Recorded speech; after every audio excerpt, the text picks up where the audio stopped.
Is it starting? I don't know. Did we avoid the curse? We don't have a viewer count. So I guess it's 30 seconds. Jeez. It's like, okay. I'm gonna check YouTube. Oh gosh, is it still acting up? Counter still hasn't appeared. It's live.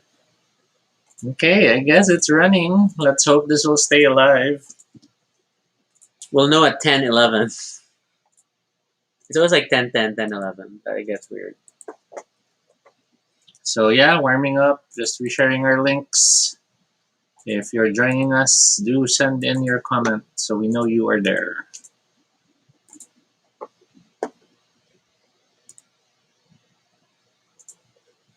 Choo, choo. Choo, choo, choo.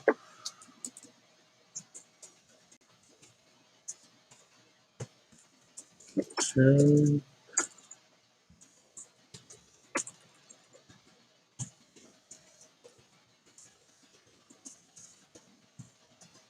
Okay, yeah, I see it on Facebook. I don't see anyone yet. But that's okay. This means there's time to mark that.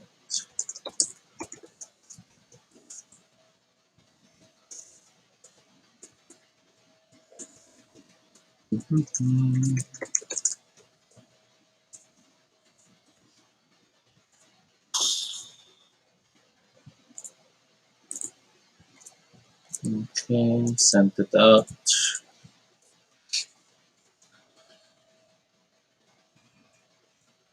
Hopefully there will be some who join us. If not, it's okay. Yeah, like people who understand newspaper dating.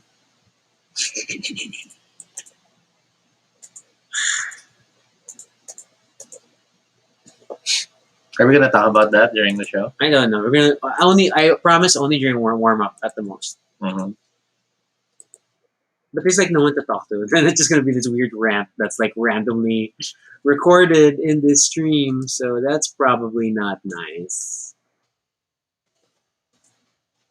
Well, if it helps get it off your chest, I you don't might think as it's going to help because in the end, I feel like I didn't solve the puzzle.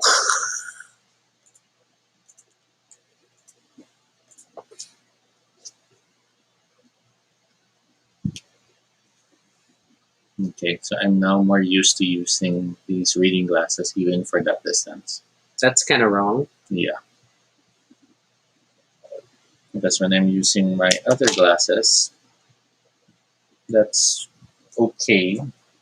But since it's not as enlarged as my reading glasses, it doesn't feel as fun. Give us a moment. We're just waiting for people to join, and might as well just clean our eyes and give ourselves slightly better vision. It's been a long Friday. It's been a long week. Yes, very long week. And we still haven't figured out how to print our documents for Toys Day. No, we didn't really have options. When you went to visit your mom to deliver meds, it's not like they had a printer. So beyond that, we never stepped out anywhere that has a printer. So Hey, Kenny. hey, Kenny. Thank you for joining. Kenny, do let us know if the fan is hitting the microphone in a bad way as the fan is rotating. That's the question. Hey, Mitch. Yes, it's episode 1999. Because we're nearing episode 2000. Yeah, we have a little surprise for episode 200, but we're just really out of energy as of now. So hopefully Sunday will be in better spirits. Thank you, Mitch. Yeah. Yeah, my mini rant is like I joined our company did an online escape room. in groups, which is okay. Thank you, Kenny. Uh, I don't agree with like at least two of the puzzles, and so in the end, my group didn't get to finish. So it's like, but it's okay. It's okay. Drink kayo. It's a Friday. Yes, it's a Friday, and um, I guess we're hoping it will be a kinder weekend. Mm-hmm. The week has been stressful in very many ways, and Well, I'm also setting myself up for complications tomorrow because I'm getting vaccinated tomorrow. which is good. It's good, but then I will be dealing with the side effects over the weekend. That's true. So it's we'll still see how good. that goes. I think we're ready. I mean, we have paracetamol in case you need it. Oh, I got all the drugs. Yeah, we have thermometers that work. We can have the room air conditioned if you You're just going in and out of frame, don't you? if you get rabid and trash, we can strap you down. I'm more bothered by your mispronunciation of thrash. Not to overly pick on it, it's just like,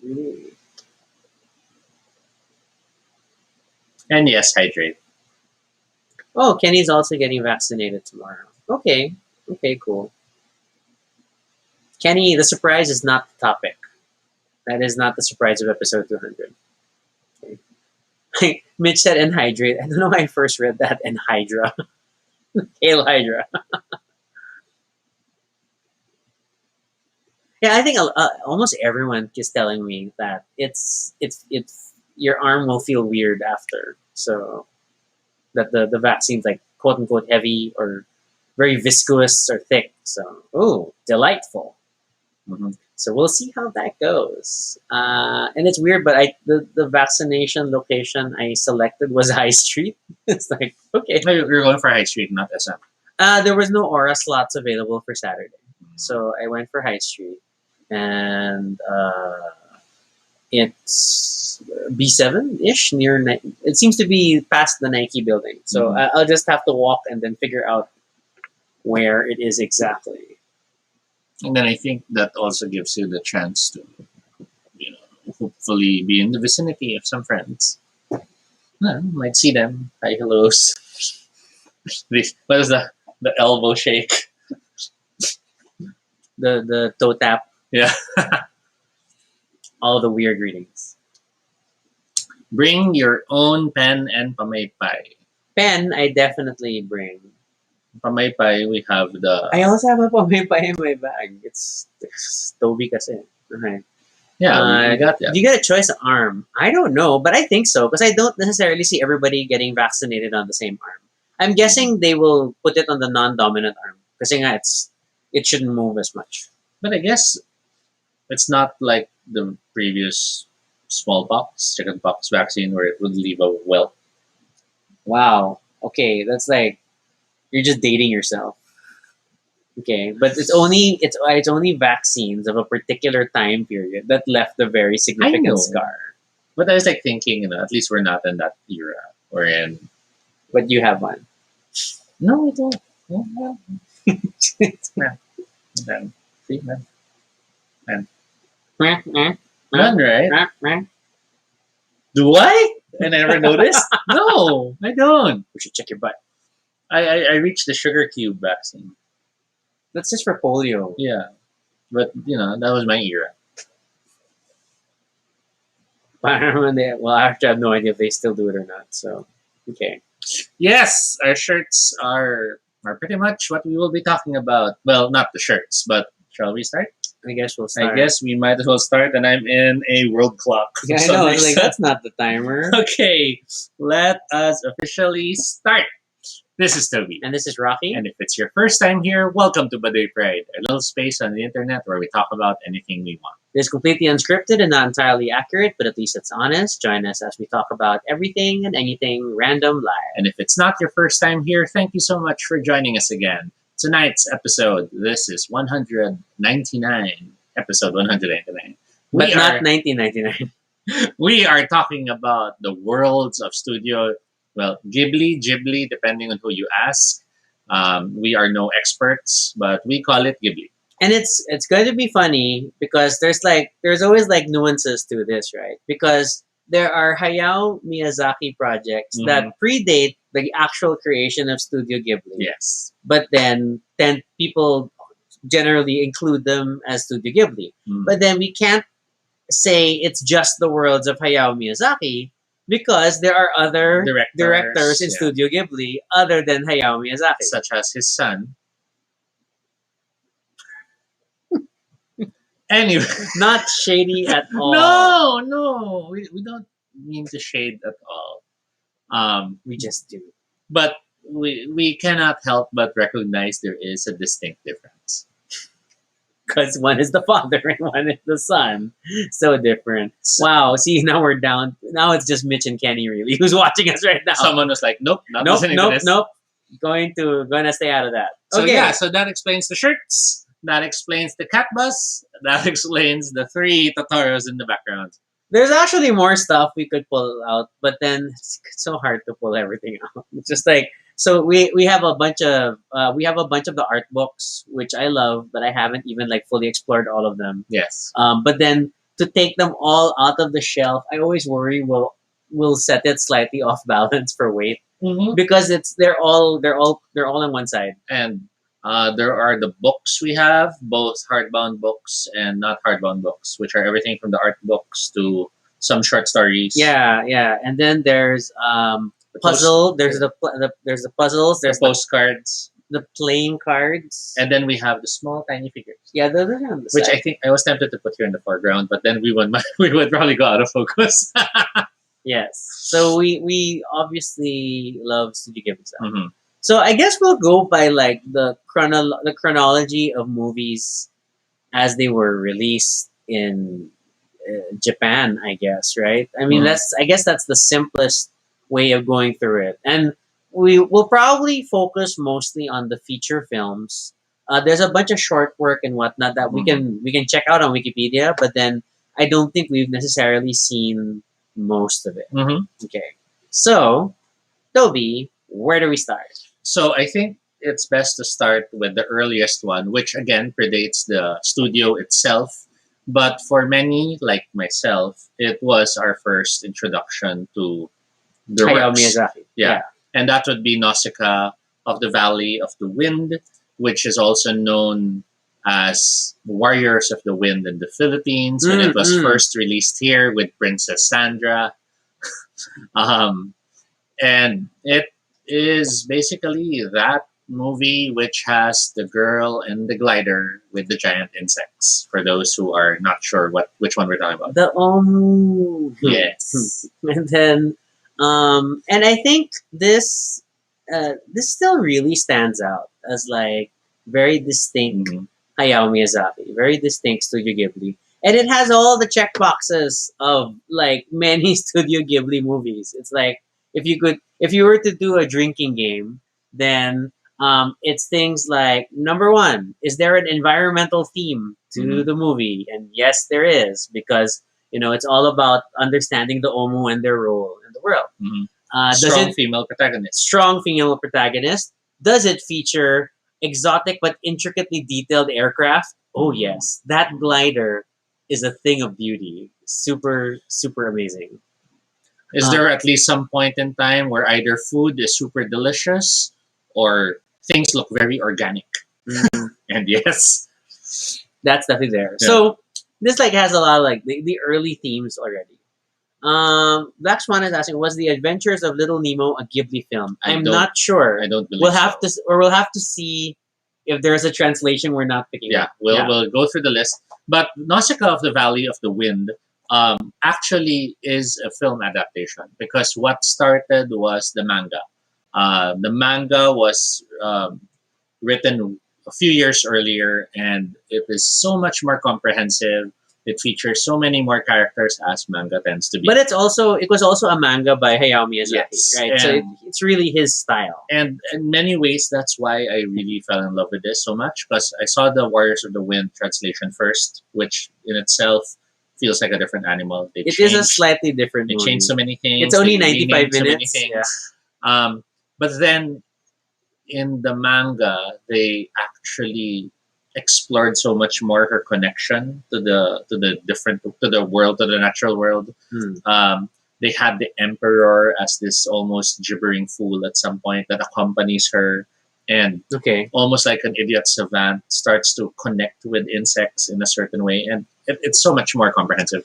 Similar to how Akira really scratched this barely the surface compared to the manga. Okay. Yeah. And this also had like weird like was this they couldn't breathe necessarily in certain parts of the Yes, world, right? because the atmosphere was poisonous, and it was only because the trees were now actually cleansing the poisons Mm-hmm. that they started to open up to them again. Yeah, because it was inside you could breathe and stuff like that. So anyway, it's a beautiful movie, and a lot of Studio Ghibli movies feel very whether you want to go full on say science fiction and theme or at the very least steampunk ish because I think he had a very steampunk aesthetic to many of his things.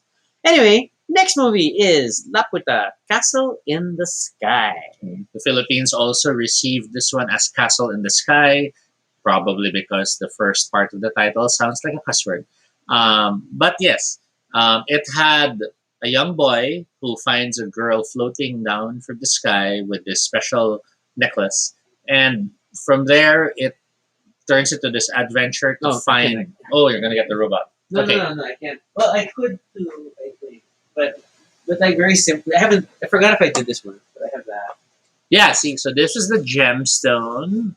Um, and we have a bunch of these puzzle pieces, stuff we get when we're at Singapore. Um, Yeah, and then there. This one it doesn't show well because it's a stacking game. Oops. But it's the robot. yeah.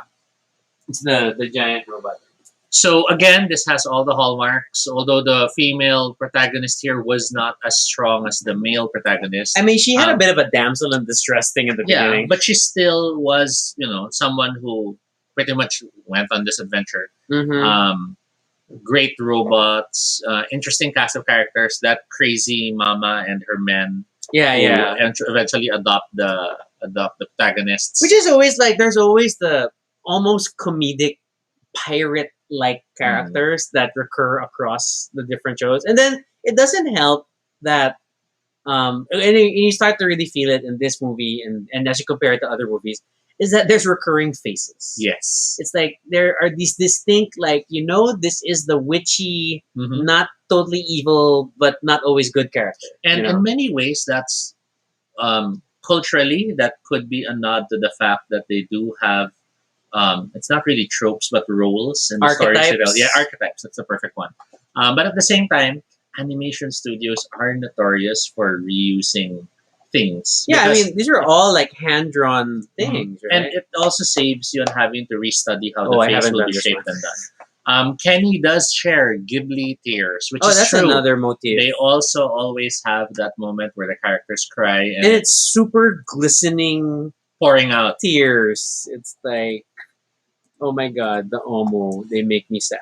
So with his first two movies, Hayao Miyazaki was working with Isao Takahata as the producer. But then 1988 comes Takahata's movie, which for those who have seen it have forever been changed. It's Grave of the Fireflies. Yes. I actually still have not taken the time to watch this. I don't know if I'm ready. It's heavy. It's heavy because it doesn't pull punches in telling a story about two kids who have to find a way to survive the day to day challenges of living in war torn Japan. Um, it's hard not to say more without touching on the deeper aspects of the story. But man, this movie was an eye opener. This movie really showed me, at least when I saw it, that anime is not just cartoons. Mm-hmm. It definitely It's a reminded film you medium. It's a medium. It reminded you that not only was it a medium that can touch on other topics, but offered opportunities to touch on topics in ways which I dare say, are more poetic than when done with just actors and film. And that's what Wikipedia actually labels it as a Japanese animated war tragedy film. What a heavy label, but it's amazing. You'll never look at those tin cans with candies the same way again. I haven't seen it, but I know these things. It's like, what the hell? Okay, okay.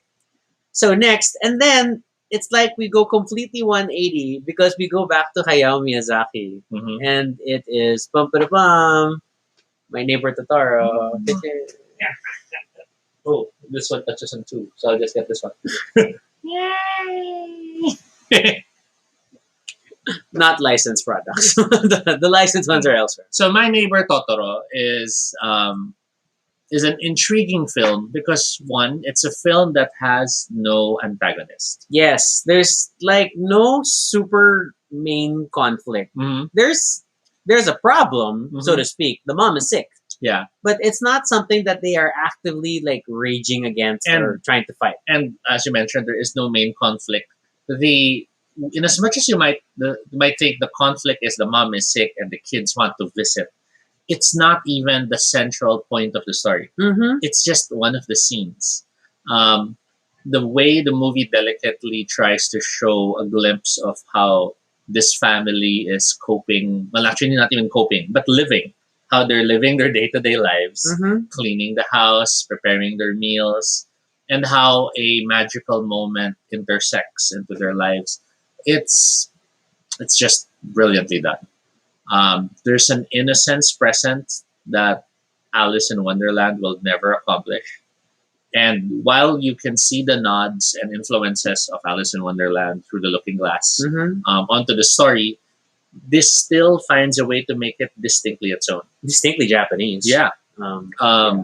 I dare say I'd rank this in the same areas as Peter Pan and Alice in Wonderland in the sense of creating its own world. And I do hope there comes a point in time and that we reach that point where we can see um, My Neighbor Totoro inspired Okay. material Oh. or things that take it in a new direction or in a new way. This is the first Studio Ghibli movie I ever watched. Mm. That Toby actually it was only when Toby and I got together that I started to get to watch these movies, and this is the very first one he made me watch, and it was really like, what are we watching? Because it feels like nothing is happening. Mhm. I mean, things are happening, but not in your classic Yes. like 3-act movie structure. Something has to happen, Mhm. and it's brilliant in that regard. Um, Plus, makorokorospe. Following that year, 1989 brings us Kiki's Delivery Service, which in many ways felt like I wanted to do My Neighbor Totoro, but this time give it a bit more of a Western feel. Give it a story. Give it a Give it an arc. give it a more present narrative arc. Give it a sense of conflict. But at the same time, even with this movie, the conflict is still a non-conflict. Yeah. The conflict is still I mean, how will I do what I want to do? and what is it? What do I want to do? You know? So, because you get thrown into this world where the premise already is there are witches. And And We have- Kiki is a young witch. who is traveling to the big city? Well, not really, the big town. Yeah. And apparently part of your rite of passage of being a witch is to get a job and Mhm. to be useful. And then she decides that the only thing that she can kind of do as a witch is more or less fly on her broom. She's not always great at it. And so she'll be a delivery woman. Mhm. But oh my god, this is the movie that gave us that freaking fish pie thing, which looks delicious. I mean, we were already getting a bunch of like, wow, Studio Ghibli food. But then I think there was a certain elevation with that fish pie thing. Kiki's Delivery Service also gave us a glimpse of how they could craft a world where magic was present, Common was common, every day. but at the same time was still fascinating because you could still see people going, "Oh, a witch," and Yes. you know. So I can't help but feel this movie was a huge part influential in more magic realism stories and the way that Normalize magic. yeah, normalized magic, but not normal to the point that no one cares it's magic. It's still you're a witch. um, with all these moments, drastically depressing, interestingly fantastic. And then poignant, innocent, Yeah. light. We then enter 1999 with only, 1991. 1991 with Only Yesterday, which I think at the best way to describe it is if Studio Ghibli wanted to do a teledrama. Yeah, it's not telenovela. It's just a Mhm. straight up teledrama. And to be fair, this is not a Hayao Miyazaki project. It's Mhm. Isao Takahata. Same person who did Grave of the Fireflies. Yeah, but not as dark. Yeah. And then very different art style also. But it still felt closer to the rest of like the Hayao Ghibli style. But it was very Graveyard is very distinctive. Yeah. It's like they really did something different with that one. So Only Yesterday is an animated drama wherein, again, based on a manga, um, the protagonist remembers much of her childhood as she visits a part of Japan. So it it explores a genre that was traditionally outside the realm of animated subjects, a realistic drama written for adults, particularly for women, and um, it's it's very meaningful. It's hard not not to just swoon over the movies, to be honest, because they all really hit you deep down. And But this it's one very was one of slice them. of life also. But in that sense, it made it very human because it's it's nostalgic. It's like Yes. nostalgic for a time you did not a life you did not live through, but because of the way that they depicted the emotional impact, then you kind of feel the character's journey, and that's a pretty brilliant thing. Mhm. 92. Within the next year, we then get Hayao Miyazaki having a chance to really exercise his love for planes. That man, I swear, there's something him. It's him in machinery is already great, and Mhm. that's something you see with the likes of Hergé, who does Tintin. If you look at the way he draws his characters, it's like very simple, kind of distinct lines. But when he draws cars, it's super super detailed. Hayao Miyazaki is the same way when it comes to aircraft, airships, and other vehicles of this nature. And 1992 brought us one of Toby's favorite Studio Ghibli movies, Porco Rosso. Based on a manga again, because a lot of the movies are based on manga. Yes. Porco Rosso is a war story in its own way because it covers the Italian war, a World War fighter, now living as a freelance bounty hunter, Porco Rosso, who, yes, as the story goes, has been cursed into a pig. So he's an anthropomorphic pig. He's a human with a pig face. And yet, we never dwell on this so much. No, and nobody really points it out. Like, hey, you're a pig. They just know, oh, it's him. It's Porco because Rosso. he has that type of reputation. Yeah. It has so many interesting moments, whether it's air combat, whether it's just the concept of flying and how it was accomplished. Full on surrealist dreams because God, who's the character here in this movie? The famous character.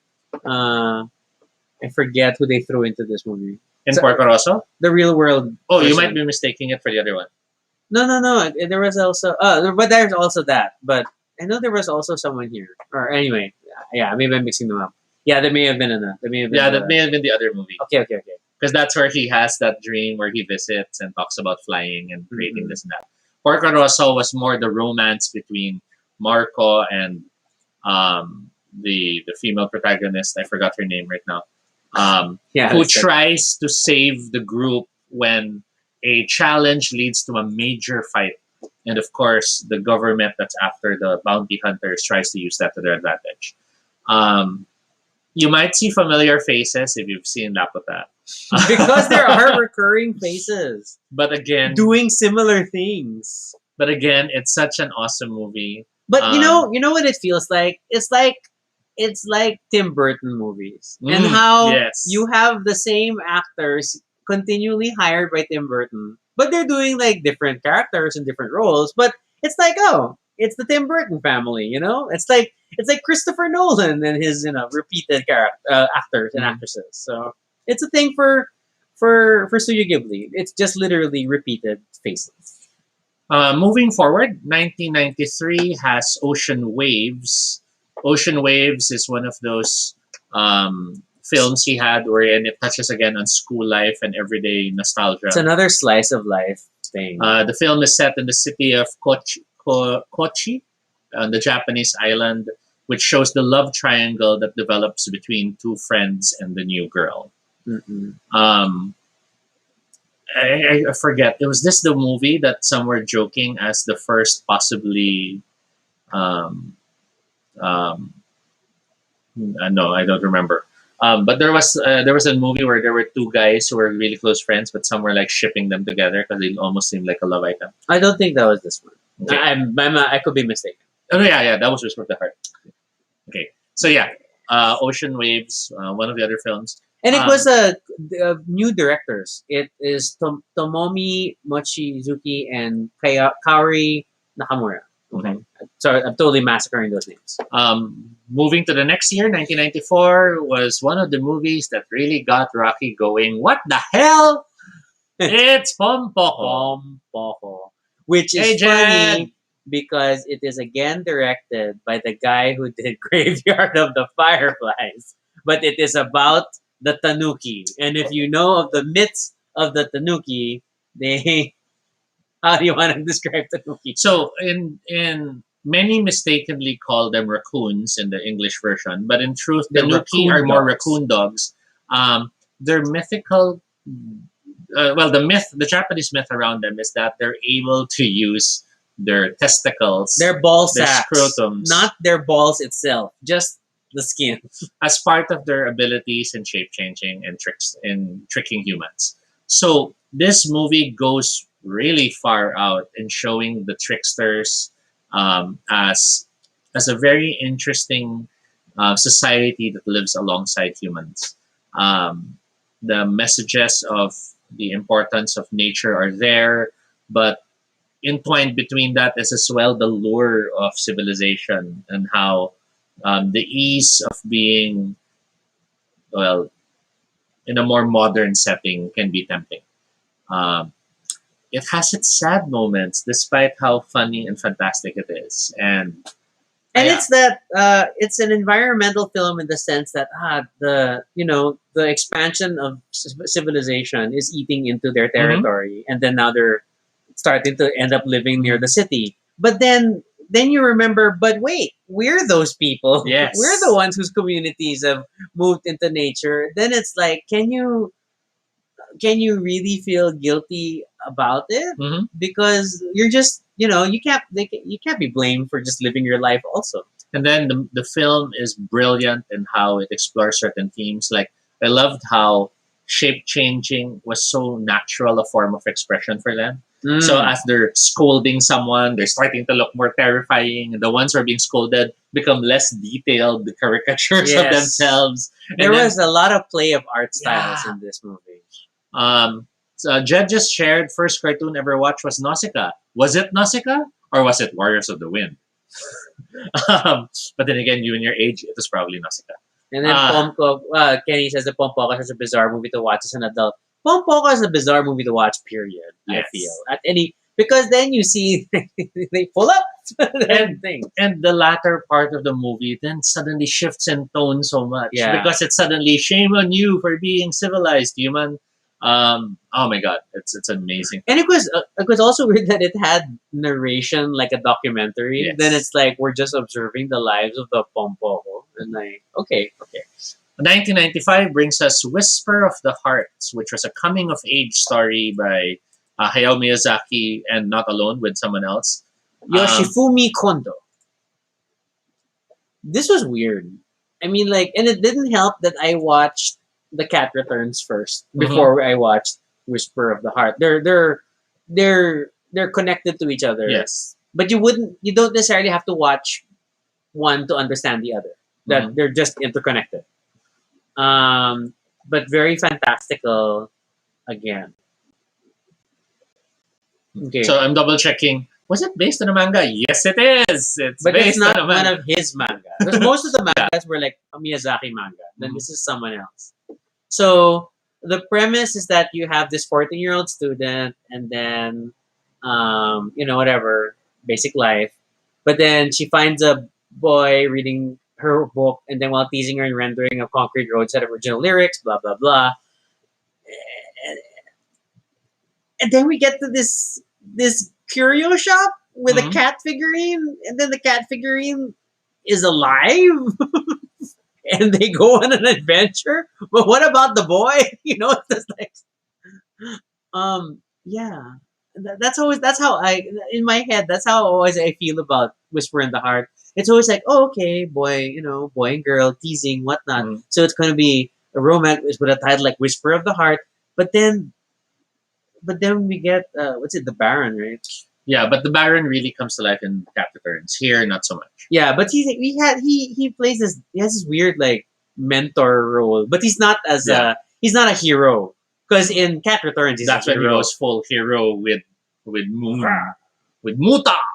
Okay. Okay, okay. 1997. Mm. This is a turning point for many because 1997 is the release of the movie Princess Mononoke. And Mononoke Hine, if I remember correctly, was the original title. Mm.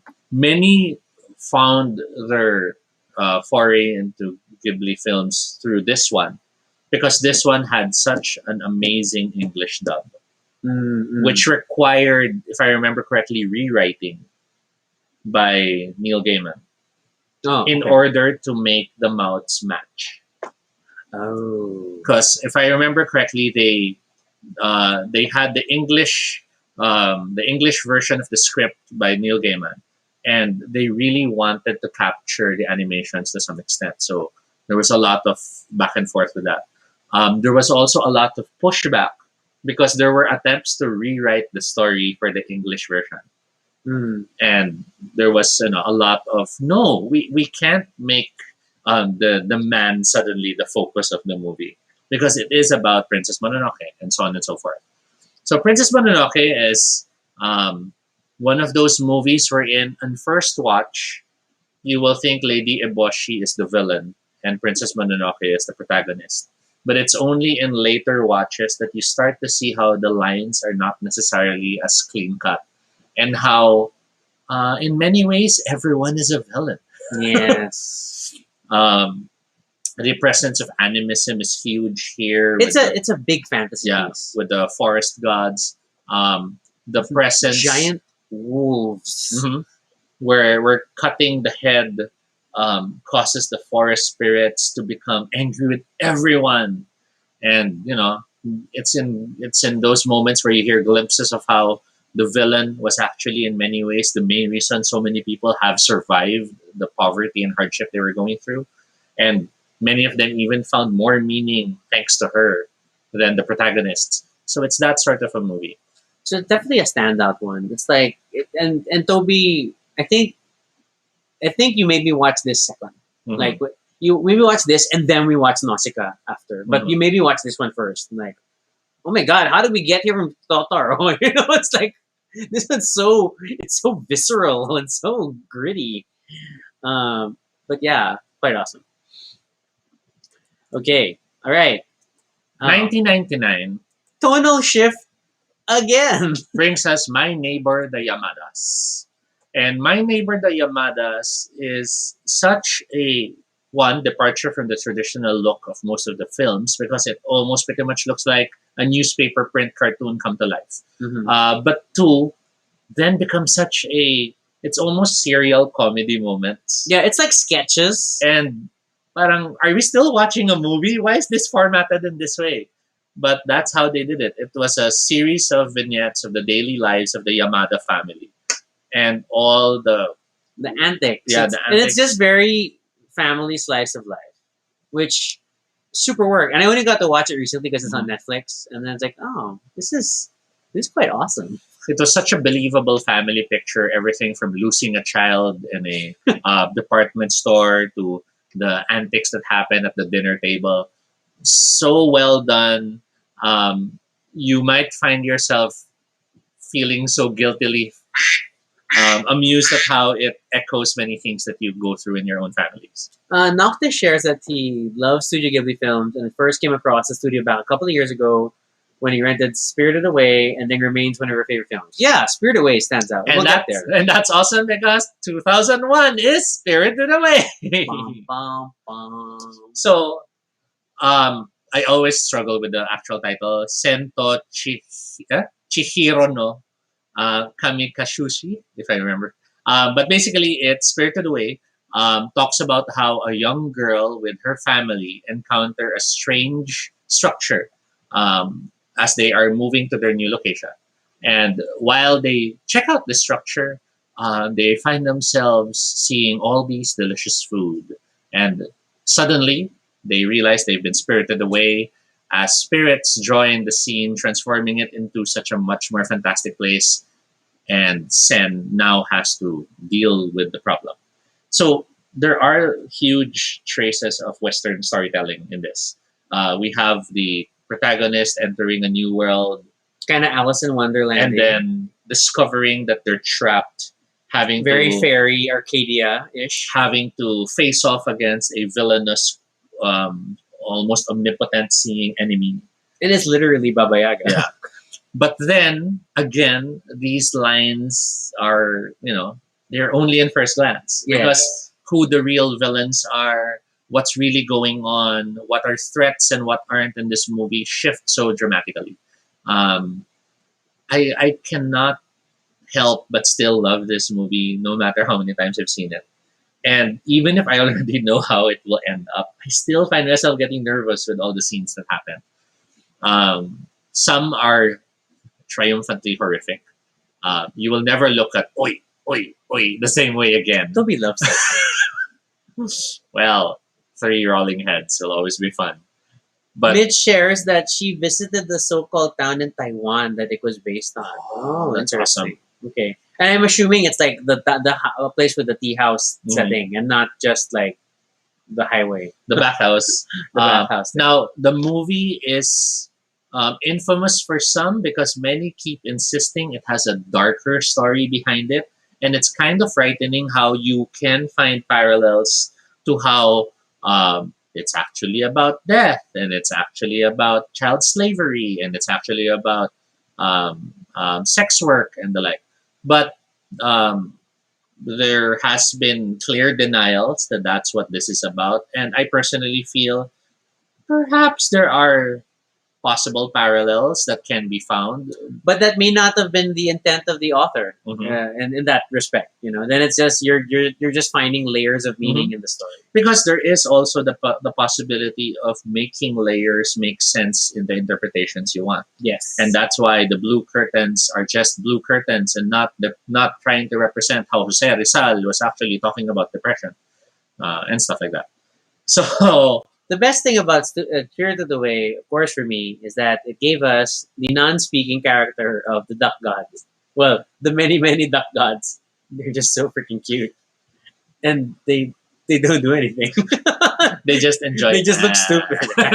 And then we have the, I guess you could say, re-emergence of the Makuro Korosuke in a different form here. Yeah, As the suit sprites that are so laboriously trying to move coal, and then the moment she helps,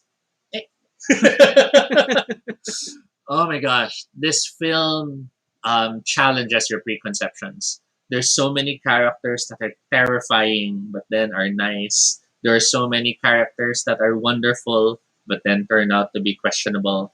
And I distinctly remember a friend who still hates with a vengeance that damn frog on the bridge. I won't say more beyond that.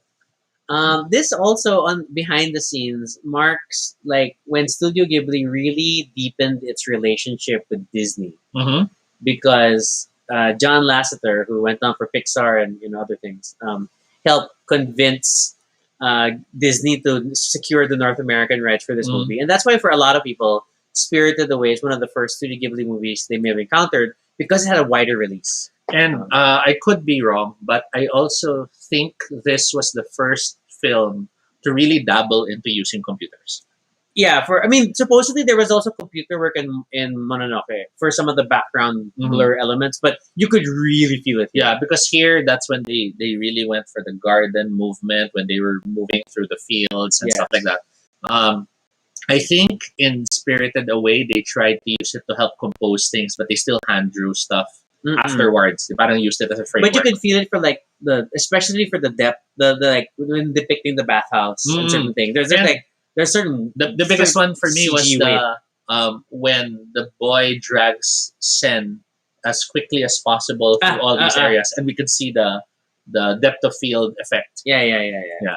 Okay, good stuff. So moving beyond Spirited Away, wait, is 2002's. Every time we watch that movie, that Toby gets into an oi face. Well, better that than the mosquito. Yeah, you don't really do that. You do oi. Because they're all just staring at you, and then they start rolling. And I just. We have a duck god stuffed toy, but then it always looks like he's judging us, and he's in the bedroom. And then I feel like whatever angle we have him at, he's like staring at us. So just a little thing. 2002 brings us The Cat Returns, which The Cat Returns. It's not a Miyazaki movie. I mean, like it's directed by Mhm. Hiroyuki Morita and Reiko. Oops, I lost it. Okay, Oh, I'm sorry. yeah, I was reading switched. from your thing. Reiko Yoshida. Reiko Yoshida. But oh my god, because it took that one darn background character from the curio shop, and then we just built this whole adventure story around their world. But at the same time, The Cat Returns did have a manga, and whether the manga was inspired by, oh my gosh, I forgot the name already. Only yesterday. I'm not sure. And it's not even Whisper of like, the Heart. There you it's go. not what's this, and it's not a sequel to Whisper of the Heart. They tag it as a spin-off Mhm. because of the fact that we don't focus on the boy and the girl. They're not in this movie. Mm. It's about everyone else affected by the statuette. So here is the movie where a young girl named Haru once ends up rescuing a cat that's trying to cross the street Mm. with her Gift box. I forgot what you call it. Oh the yeah, sport. the lacrosse thing. Yeah. yeah. And after rescuing the cat surprisingly, almost in a human way, dusts herself Herself. off, and then picks up the package and leaves. And this becomes the catalyst to a huge adventure with her meeting Muta, other cats, finding herself transported to a new place. And it's so hard not to spoil so many more awesome things in this story. But man, it's such a rush. The ending almost flips you over because you suddenly don't know how it's still possible. But all in all, it was such an amazing romp. It introduces one of the characters Rocky will hate the most I was gonna say for his entire Ghibli experience. And I will always love that character and someday want to find a toy that represents it to have it in our house. So terrible. And that is It's the freaking Mayor Domo cat. It's I don't even remember her name. It's just she's the one that it's so terrible, that cat. I hate that cat. It's like she has this face that I just hate. I just hate. And it's always so smart me. And there's really that one gif of like, I'll find it. It's like, so you can show it. uh, But this movie was instrumental and memorable enough that it inspired me to make a game based on it. So I made a solitaire role playing game that you can play called Cat's Dream, inspired by this. So yeah, oh, wait till the car returns. The Cat Returns. There. No, but there's that one. There, the one in the garden. No, there's this one shot. It's the where is that? Then put GIF. So that way it will load. Yeah, these are. Didn't I? There. For here. Scroll down. Yeah, but wait. Let me just. I want an animated GIF because it's for maximum annoying. I get bothered just already just looking at it. Oh, it's not full animation. It's this one. Sorry. Oh God. See. Oh. Okay. Show us, Kenny says. Wait, how do I? Where's my screen share? Okay. Yeah, that one. It's this cat. It's that annoying cat. It's just a super annoying cat. And I know it's not a terrible cat, but it's just a super annoying cat. Okay, and that's my main antagonist. And if you focus on that cat throughout the cat returns, Hmm. then you'll see how annoying that cat is. Now, for those wondering what The Cat Returns feels like, I dare say it almost feels like a swashbuckling movie. In how Yeah, it's very Pirates of yeah, Penzance it heroism. it has really all these fun stunts, these amazing antics, Literal sword fights. and the best fight scenes ever without being violent. Yeah. Oh my God. So yeah, check out The Cat Returns. I mean, just like, ano yung sabi ng cat? Most likely. She's that. Now, after 2002, there was a bit of silence. I think this was possibly one of the times he said he's going to quit doing movies. I'm not sure. But 2004 rolls in with Howl's Moving Castle. Howl's Moving Castle was an adaptation of a book, a storybook, I have the book. I and haven't not a read it. manga. Yeah. And this one divided many people because many felt it was less of a Ghibli film than most Ghibli films. Because of the fact it was based on a Western text. Yes, and I personally still really loved it. It had a beautiful blend of magic, again, delicious food, and amazing dark moments. Toby loves Calcifer. Yes. That's the fire demon thing. So the movie is set in a fictional kingdom where magic and technology are prevalent. Very steampunk. And there is a backdrop of war happening in the story. A young milliner named Sophie finds herself cursed into an old woman after she um, gets the ire of a certain witch. And it is only later when she encounters a wizard named Howl that she finds herself in a much bigger story than she expected. Um, Amazing visuals. The walk into the air is just one of the first moments that really makes you gasp in this movie. But And- I have a deep joy for the young wizard who I'm an old man because there's that fake beard that pops up. And then there's really that what's this? Uh her being cursed to be an old woman was also a visual representation of her like mental and emotional state. Yes. And the more negative and pessimistic she was, the older she'd get, Mhm. but the more hopeful and optimistic.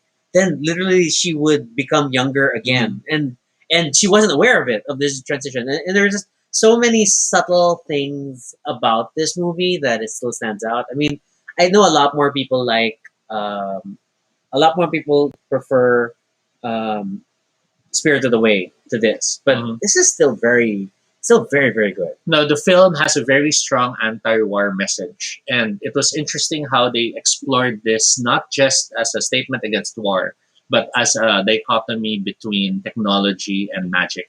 Boy, did they find a way to make magic look scary. This movie had nightmarish visuals for how magical minions would appear, and I hate how they were all well dressed You don't like them in suits? with the stripes, Yeah, they're outfits and stuff. pinstripes. And then um, the witch. The visual of that witch. She's not complete unless you keep in mind everything else that she has with her. Her dog, her carriage. She's not complete until you make her climb the stairs. Yes. Oh my god, such a great movie. No, again, no clear cut heroes and villains. Despite on first viewing, you And the feel fact that there's a there are literal witch. there are clear cut heroes and villains. But yeah, Howl's Moving Castle, highly recommended. Some might feel confused by the third act twist, which Yes. goes very high concept. But I guess I can say if you survive Nausicaa, you'll survive Spirited Away. Trust the process. Spirited Away, you'll survive Howl's Moving Castle. Yeah. Okay. Then, can't be perfect.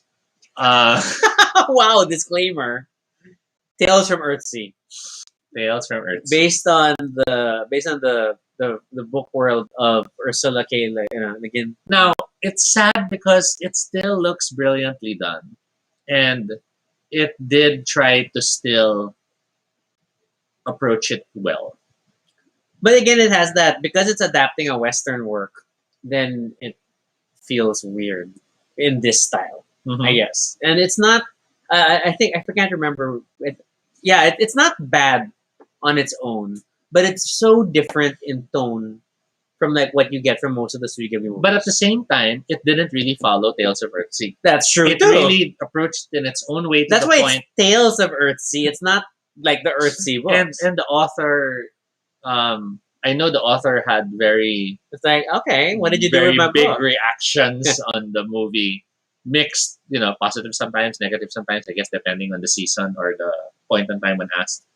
But yeah, the film is infamous. Many see it as the worst Ghibli film that is out there.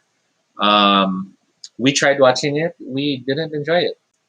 We struggled to. It's like it just didn't feel like Studio Ghibli. And It's like we finished it, and We it was struggled like, to connect. yeah, but just like what's happening again? It's like that was our feeling. Yeah. Okay. 2008 then brings us Ponyo. And Ponyo is one of those films that is endearing and beautiful.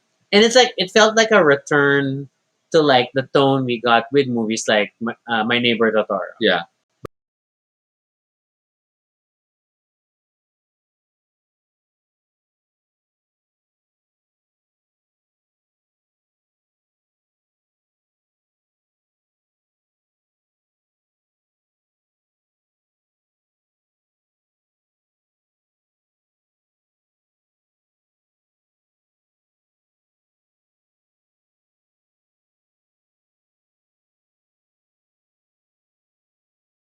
Guys, are we back? I guess we're back. Hi. Sorry about that. Did That you miss is our us? 10:15 warning.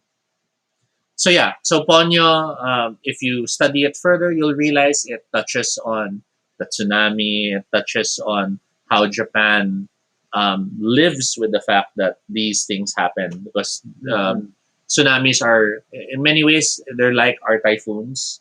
They're a part of our lives. We know they happen, and we know that they can be terrible. Um, but again, the visuals. The boat will forever be something I wish I could really do in real life. And oh my god, that chashu pork. Okay. Which gets translated into like ham in the English dub. Mm-mm. So 2010 has Ariete, this was odd. which was an adaptation of The Borrowers, a 1952 novel. And I had never seen the Western live action Borrowers movie. Mhm. I just saw Ariete. And they're little people.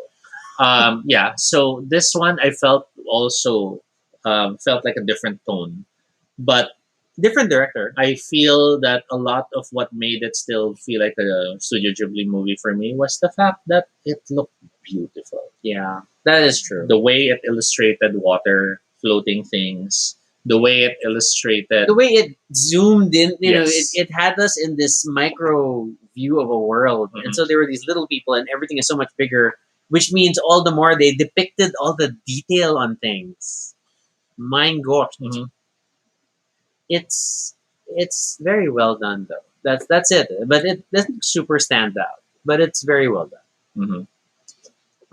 2011 brings us From Up on Poppy Hill, which I'm not sure how to describe it, but it gives me the feels of stuff like Goonies, and it has an almost slice of life angle. It definitely has that. It felt closer to like Ocean Waves. Oh my god, the Mhm. cat's still waving. Sorry, I was switching tabs, and the cat tab was still there. But yeah, it But was very Boy Meets Girl. Yeah, and then had the students trying to clean out the clubhouse, and then it had the love for the flag messaging and the ships. Oh my god, the semaphore message. Yes. Yes. But yeah, interesting movie. Um, I guess you could say it's. I dare say it's the Studio Ghibli thing version of a West Side Story without going West Side Story.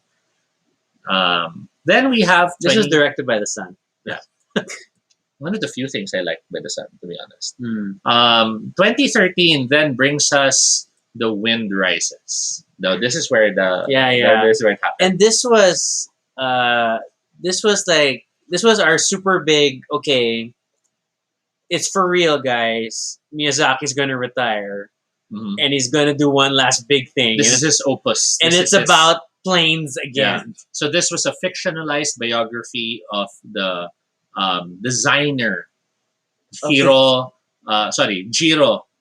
Horikoshi, who Yes. was the designer of the Mitsubishi A5M fighter aircraft and its successor.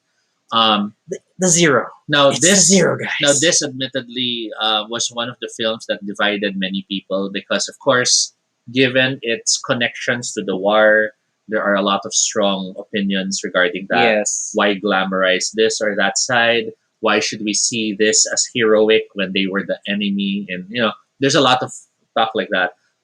Why are we making such a romanticized story about this when those devices were used to kill so many people? And these are all valid reactions and valid emotions. Mhm. We don't share or have that perspective. So we of course saw it as a movie that was just brilliantly made. I mean, like it's a sort of inspired biopic style Mhm. adventure. It's a fictionalized biography of this guy, but it's super hyper focuses on his life. Regardless of how you feel about it, and the fact that we're talking about the one of the most infamous planes of World War II. God darn, it's a beautiful movie. We already know that Miyazaki loves planes and he loves depicting planes accurately. But there was something in particular about the sound design of this movie Yes. always astounds me. I don't know if we should spoil it. It might be something best you Yeah, experience, and then after you experience it, Come back. study, and see why it sounded that way. And it's There amazing. are, I mean, it's a movie that eventually touches on war, and the way that it depicts scenes of war Yes. is just so different.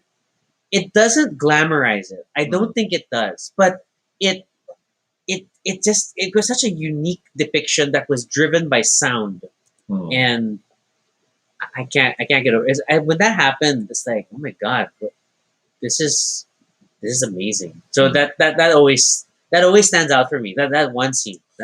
Now note that officially that marks the last Hayao Miyazaki creation, and all the following Released Hayao Miyazaki movie. Yeah. all the following ones are now no longer directed by him. There are, however, whispers of something coming up by 2023.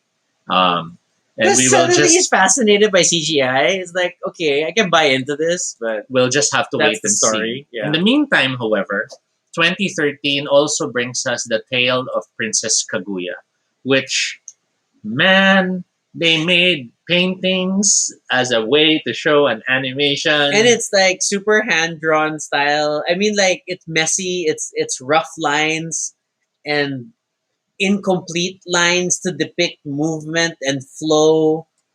It's very Japanese fairy tale. Yeah, it looks like those woodcut paintings to some extent. Mm. But the story basically is from a 10th century Japanese tale known as the Tale of the Bamboo Cutter. And whew, heavy stuff.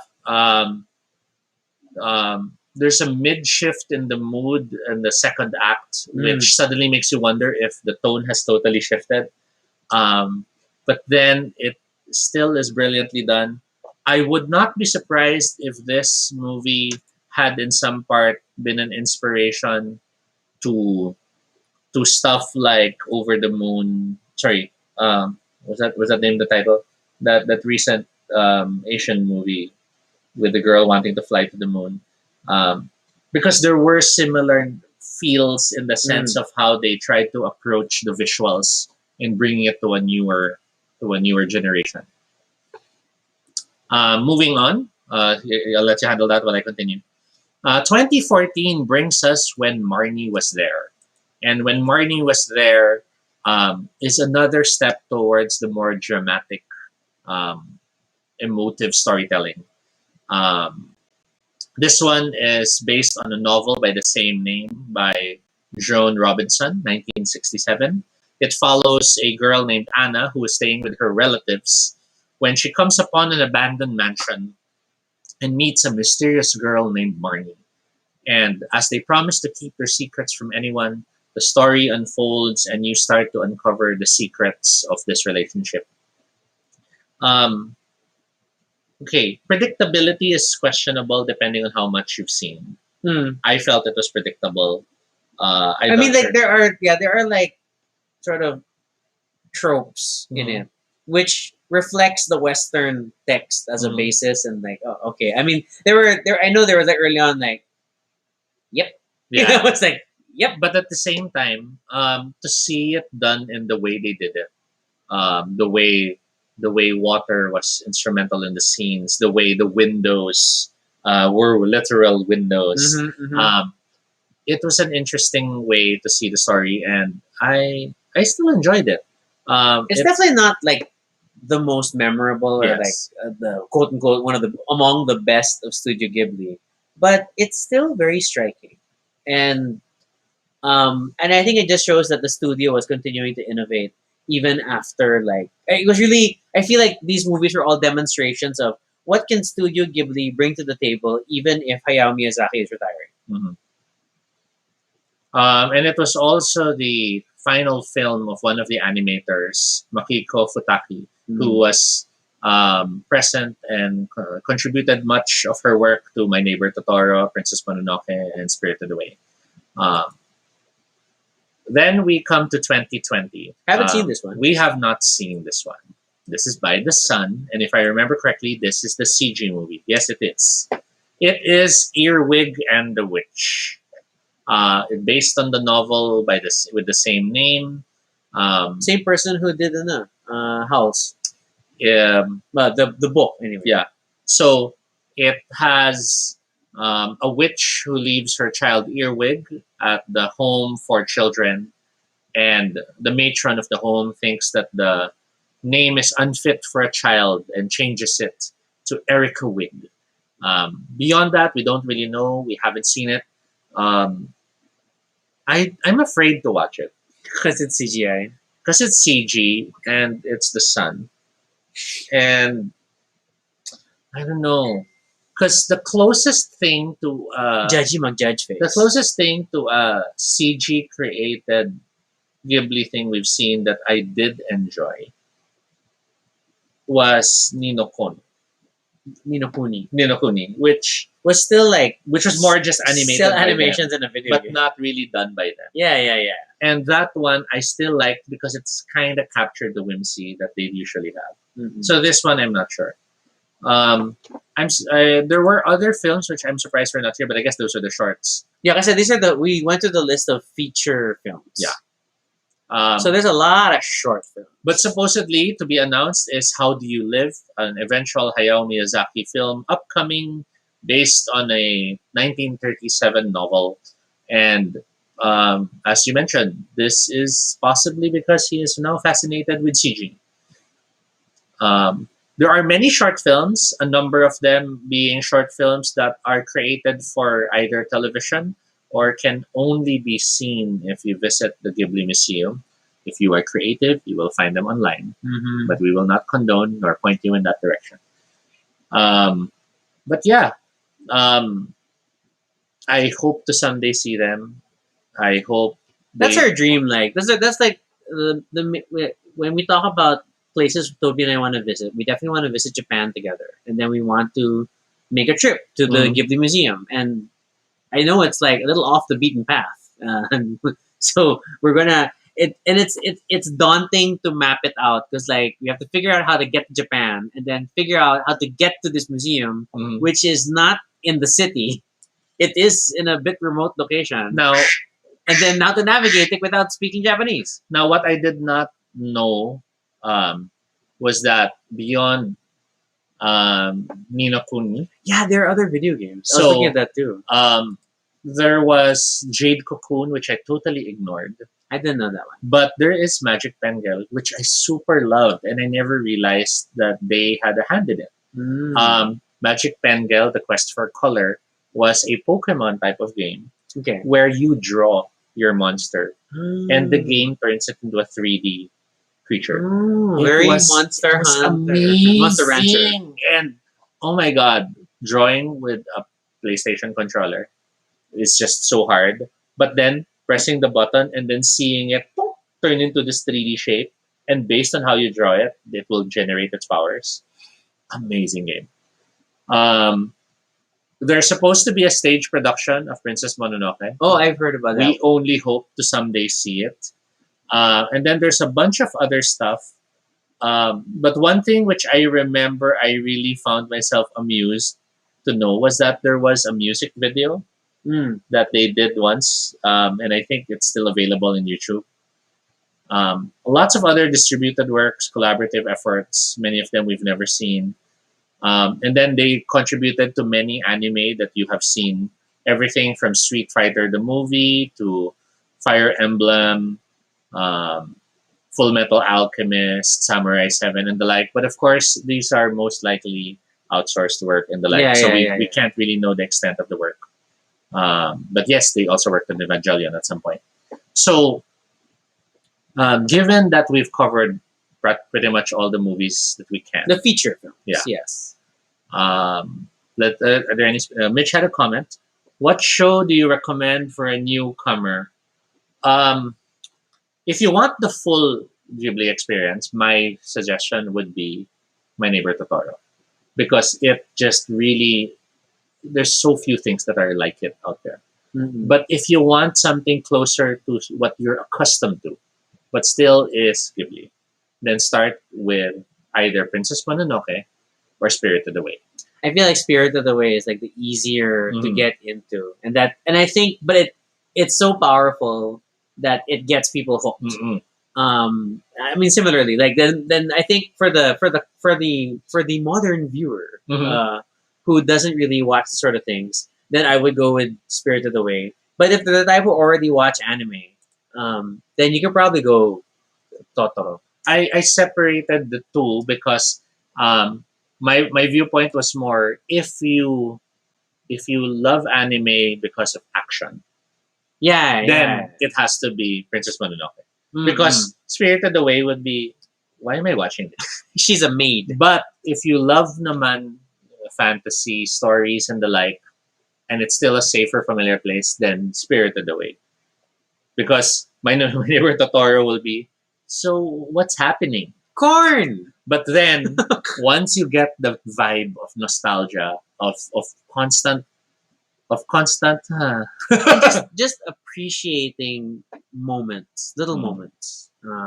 That's where Totoro shines. Otomo. Okay. I was like trying to remember why was Team Boy in my radar before, because that was Otomo. Okay. Okay. Okay. So Kenny is like, which one's your favorite and your least like? And Mitch asks similarly. So favorite for me will always be My Neighbor Totoro. No matter how much I love the others, um, My Neighbor Totoro just really, really. If there was only one Studio Ghibli film I ever saw, it would be My Neighbor Totoro. Despite how much I am a Nausicaa, I'd spend for a Nausicaa action figure if there were such. And despite the fact There are. I made a game, well, there are statues, Mm. but no action figures. I want a full-fledged posable action figure. You want the full-fledged posable Omu? There was the pullback Omu toy that Yeah, I which we nearly had almost- someone buy. But then we wanted to get the Ah! whole set of pullback Oh, toys. It's a just- toy. Okay, it's hard to explain. You haven't seen it, but yeah. But that would be my favorite, and then least favorite. Well, everyone says Tales of the Earthsea, so I guess it will have to be Tales of the Earthsea. What's your favorite? Um, it's hard to say. Mm. It's hard to say. I mean, like, I do appreciate My Neighbor Totoro, and it's we got shirts and everything. It's iconically Studio Ghibli, but I have to admit though, I think I fall into the camp of Spirited Away. Really, Mm. really spoke to me on a certain level. Mm. And maybe it's just the duck god, I don't know. But no, but it's just a well crafted story. And it's a full world. And there was just so many layers because first it's like, okay, she loses her family into it. But then you have, our dragon guy. But Yeah, then you had the job. but then we have No Face. Yes. And like, what is his deal? What is his whole angle in everything? And he seems evil, but not quite, and he keeps sticking to Sen. And then what's going on? So But Cat Bus. yeah, so there's just so many angles to it. So I appreciate I super appreciate. But okay, but the other movie that pulls at me, which I guess it can't be my favorite, but it's very high up there, is I stretched my shoulder. Okay, go. is Old The man. Wind Rises. Yes. I really The Wind Rises really hit me. Mm-hmm. And it was really, oh my god, this is it's war, it's beautiful, but it's not glamorizing. It's not pretending. It's just something. And it really had that. You really see the maturity of the work. Yeah, I 'Cause- think that's it. Because there was so much care and attention to the details. And the I fact mean, that he risked real people. that layered explosion earthquake moment, Hmm. the dream sequence, wow. And oh my gosh. And okay, the balcony moment. That's still amazing. As simple as that moment was, it was such a human way to do that scene. So I get you. But least faves, I mean, kicking someone while it's down is when you say Earthsea. But admittedly, I feel like I didn't do as well with a lot of the early experiential stuff. So Ocean Waves, even okay. Whisper of the Heart, Okay. not my faves, not my faves. Hence, I hate the Mayor Domo Cat, but then The Cat Returns is a great movie. It's Mhm. like it's because it's swashbuckling adventure. I love Muta. They have to say it that way because he's a big Which cat. which becomes Moon Reynaldo in the English Moon. version. Fernando, right? Fernando. Reynaldo. Reynaldo Moon. Reynaldo Moon. Yes. Yeah, and then Kenny also asks first Ghibli movie. For me, it was easy because I started very late, so it was My Neighbor Totoro, and Mhm. Dobby made me watch it. And I know midway I'm like, oh my, because like when you get to that first scene with May and she like discovers Totoro in the tree and she's like climbing on him while he's asleep. I mean, I know I turned to Toby and like, is this why you like this movie? It's like, are you calling me a Totoro? Are you saying I'm a big furry thing in a tree? Of course not, Fernando. Fernando, Reynaldo. That's worse. Then I'm a big cat. who hates everyone and just lazy. I'm not lazy, but I do hate a lot of people. That's what I all gotta say there. Do you guys remember your first? Well, as mentioned, my first is Warriors of the Wind. Which is not quite Nausicaa. Yeah, but even back then, um, the nightmare of all those bugs on the crashing plane is such a impressive visual. Mhm. And then you contrast that to the Omu in the water. And then as you're now adoring and loving all of it, you see a man block a sword using his forearm. Ah, the levels of that movie, amazing. And then when you get older and learn, what? I saw an edited down version, and then you watch the full one, and you're amazing, amazing movie. Is this a GIF? No, I know I had it on GIF setting, then it disappears. Right? GIF. Give me GIF. Yeah, but the Omu, oh, so amazing. It's so tiny. Yeah, you have to go Omu running, and that will have that moment with the legs. I'm in the water. Yeah, they're not as in the water. You don't really see their scale. Yeah. And then, but searching for Omu gets you a lot of Omu rice. That's true. What else?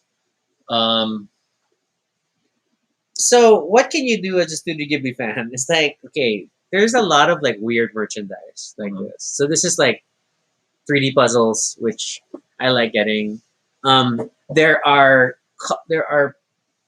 stationary kits. There are Matryoshka style stacking Toys, yeah. stacking toys. Yeah.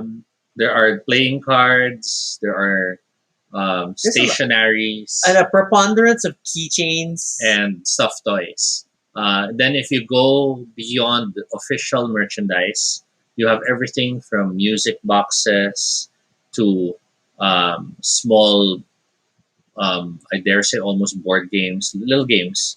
Um, you have, of course, various statues, stickers, um, postcards.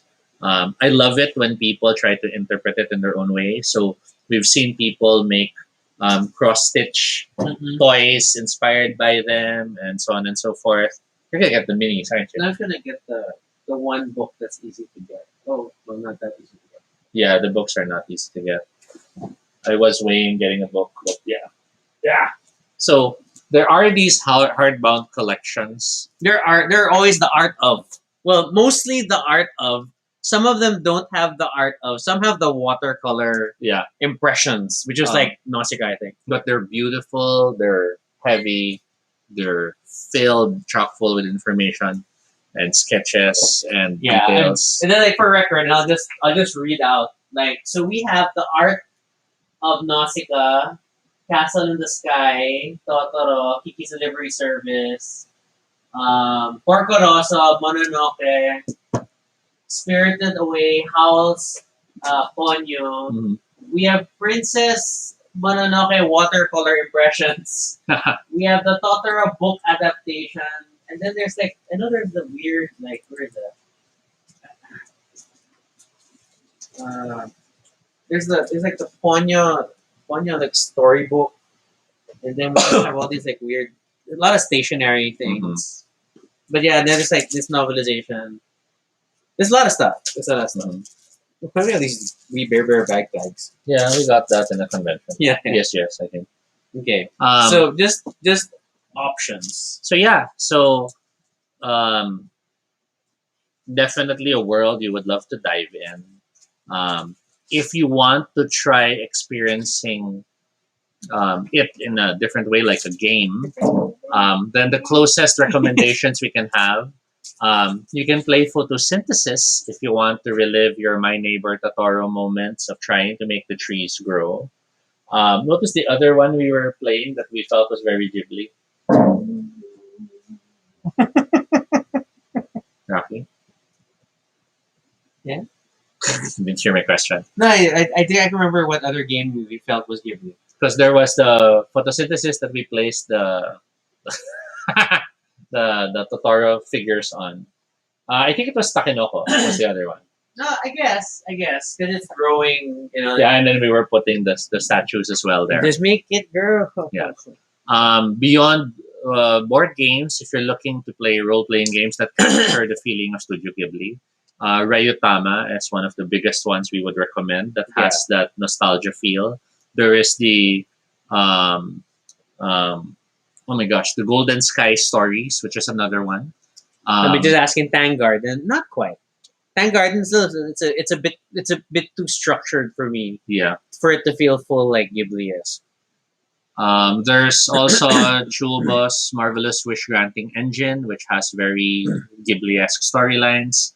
If you do love Porco Rosso, then there's the Flying Circus that is all about playing a role-playing game where you keep track of your fuel and your acceleration to fly your planes. And I'm thinking of running that with us soon. Yeah. And then what else? Video games. Nino Kuni is your closest bet. Oh, it's very official. Yeah. But beyond that, was there any other? I don't know. I think Ori, Oh yeah. Ori and Sorry. the I forgot the full title. Ori and the something of the woods. Something that one. Might be a game that captures some level of the Studio Ghibli magic. So yeah, I think that's it. Um, I'm not sure if there's any other ground that we haven't covered. But yeah, there aren't any more questions, so I guess we can wrap up this episode. Do note that Sunday is our 200th episode, and we have a special surprise, so I hope you can join us then. It will be our first attempt to try something very different. To say the least. Okay. But yeah, that's all the time we have for this episode. Thank you so much for joining us this Friday night. We had a lot of fun, and we hope you'll join us again next time. For questions or suggestions for future episodes, fill up the Google form at bit.ly Baduy Pride Ideas. Oh man, this is a Mitch suggestion, right? I think it was a Mitch suggestion. So thanks for adding it to the queue. You can follow us on Twitter, Altobi No Shade, RG Sunico. You can also check out our blog, baduypride.com, for all the previous episodes and stuff about us. Feel free to continue the conversation in the comments below and let us know what are your favorite Studio Ghibli creations, whether they are feature films or are there shorts that you've seen that we haven't. How dare you? Be sure to subscribe for notifications, whether on Facebook or YouTube, so you don't miss our next live stream. Once again, I'm Rocky. And I'm Toby. And this is Baduy Pride.